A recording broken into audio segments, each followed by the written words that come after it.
С момента перехода на подземный способ добычи алмазоносных руд специалисты компании «Алрос» ищут более рентабельные способы отработки. Важным фактором здесь остается удешевление производства закладочной смеси и ее эффективное применение. На руднике «Интернациональный» в Мирнинском районе недавно модернизировали систему автоматизации закладочного комплекса. Тему продолжит Наталья Николаева.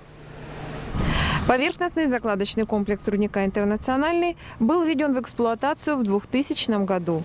Его назначение – подготовка специальной твердеющей смеси и заполнение ею выработанных пустот, чтобы в дальнейшем избежать обрушений породы.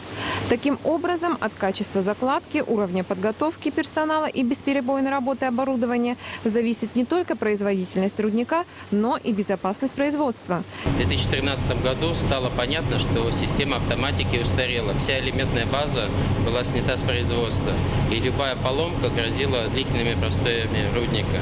Поэтому систему автоматизации надо было менять.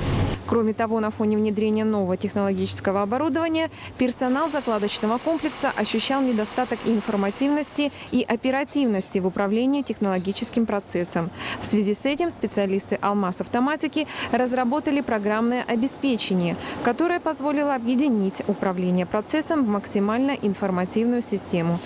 Автоматизированный комплекс теперь охватывает и поточно-транспортную систему. Стало возможным контролировать весь цикл приготовления закладочной смеси. Что касается интерфейса, он стал более гибким и теперь включает множество настроек. На одном мониторе отображается все. Все дозаторы, все конвейера, силы, полностью наша работа получается. И одним нажатием кнопки можно все запустить. Мы теперь видим и силоса цементом, и летнюю схему, и сколько материала подается.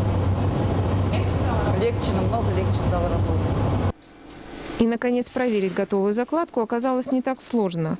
Лаборант с помощью пресса выполняет необходимые замеры. Затем технолог участка рассчитывает фактическую прочность уже полученного материала и передает данные руководству рудника.